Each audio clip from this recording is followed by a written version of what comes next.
बेटा आपको हमने पिछले लेक्चर में, परसों जो लेक्चर हुआ था क्लास में, उसमें आपको प्राचलिक फलनों से संबंधित क्वेश्चन कराए गए थे। ठीक है, आज हम लोग अगला टॉपिक पढ़ेंगे। ठीक है, नेक्स्ट टॉपिक आपका ये रहने वाला है। ठीक है, एक फलन के सापेक्ष दूसरे फलन का अवकलन ज्ञात करना। इसको कैसे सीखेंगे, होता क्या है, तो पहले यही जानते हैं। ठीक है, यहाँ पर फलन आपका एक ही दिया होगा। ठीक है, मतलब फलन में जो वेरिएबल होगा वो एक ही होगा, या तो तुम्हारा पूरा एक्स का टर्म्स होंगे या तो सारे वाई के टर्म्स होंगे। ठीक है, और इस प्रकार से तुम्हारे पास एक्स दो प्रकार से फंक्शन में डिफाइन होता है। ठीक है, जैसे मान लेते हैं वाई बराबर एक एफ एक्स दिया गया है और दूसरा वाई बराबर आपका जी एक्स दे रखा है। ठीक है, वैसे दो फंक्शन है आपका, एक एफ एक्स है, जी एक्स है। आज मेरे क्वेश्चन में सीधे कहता है कि मतलब एफ एक्स का जी एक्स के सापेक्ष अवकलन कीजिए या जी एक्स का एफ एक्स के सापेक्ष अवकलन कीजिए। इस प्रकार के क्वेश्चन होते हैं, तो उसमें मेजरली काम क्या होता है, आपको सीधे इस बात को ध्यान ही नहीं देना, सीधे आपको ये पकड़ना क्वेश्चन में ये बात जरूर दी गई होगी कि इस फलन का इस फलन के सापेक्ष अवकलन ज्ञात करना, सीधे क्वेश्चन में दिया होता है। जैसे मैं एग्जाम्पल लेके ही यहाँ पर आपको समझाने का प्रयास करूंगा। जैसे लिखा हुआ है एक्स क्यूब का कॉस एक्स के सापेक्ष अवकलन ज्ञात करें। जैसे ये क्वेश्चन हमारा है। ठीक है, तो यहाँ देख रहे हो कि एक ये फलन दे रखा है, दूसरा ये दे रखा है, इसका इसके सापेक्ष पूछा गया है कि डिफरेंशिएशन कितना होगा, मतलब निकालना तो आपको डी बाई डी एक्स ही है डायरेक्टली रूप से। ठीक है, आप समझो कैसे करेंगे।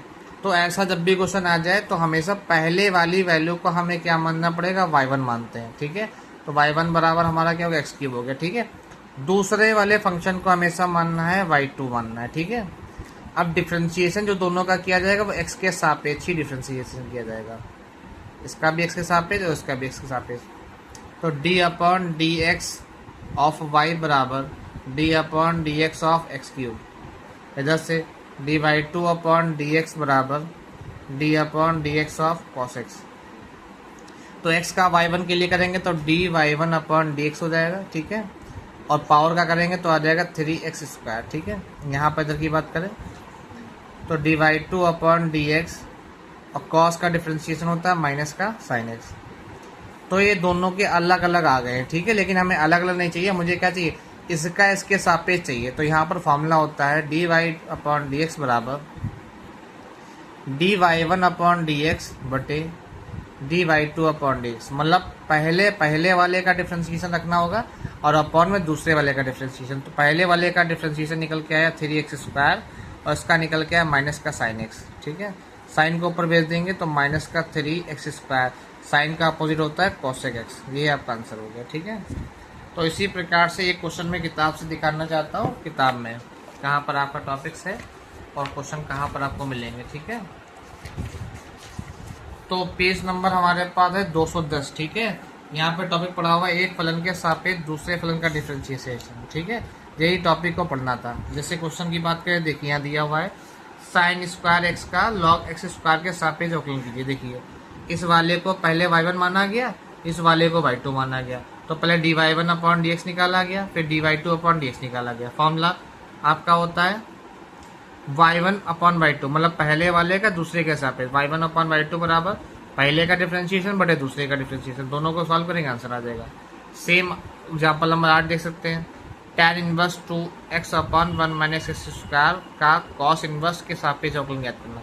तो इस वाले को y1, इस वाले को y2, पहले y1 सॉल्व करेंगे, पूरा डिफरेंशिएशन किया, फिर y2 सॉल्व किया। ठीक है, फिर फॉर्मूला आपके पास लगा लेंगे, भाई पहले का माना था तो डी वाई वन हो जाएगा, दूसरे माना तो डी वाई टू हो जाएगा। ठीक है, तो यही आपका आंसर हो जाएगा। इसी प्रकार से ये एक्सरसाइज आपकी जो है 8.4। ठीक है, 8.4 में आपको क्वेश्चन करके रहना, लेकिन क्वेश्चन ध्यान रखना जिसमें d y upon D x ही दियो वही क्वेश्चन, जिसे ये नहीं डी टू वाई नहीं करना, ये सब अगला टॉपिक आपको सिखाया। मतलब एग्जाम्पल आपको कर लेना है, एग्जाम्पल 7, एग्जाम्पल 8, एग्जाम्पल 9, एग्जाम्पल 10, और इधर से आपको कर लेना है एग्जाम्पल नंबर 5,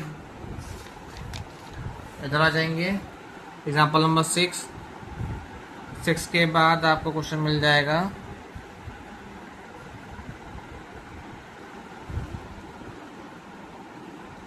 एग्जाम्पल में क्वेश्चन नंबर 24, 25, 26, 27, 28, 29, 30, 31, और फिर यहाँ पे नीचे दिया हुआ है 37, 38, 39, 40, इतने ही क्वेश्चन सभी को करके लाना है, इसी फॉर्मेट से करके लाने हैं, ठीक है। और ये काम आपका कल क्लास में चेक किया जाएगा। आई होप सभी बच्चे समझ गए होंगे।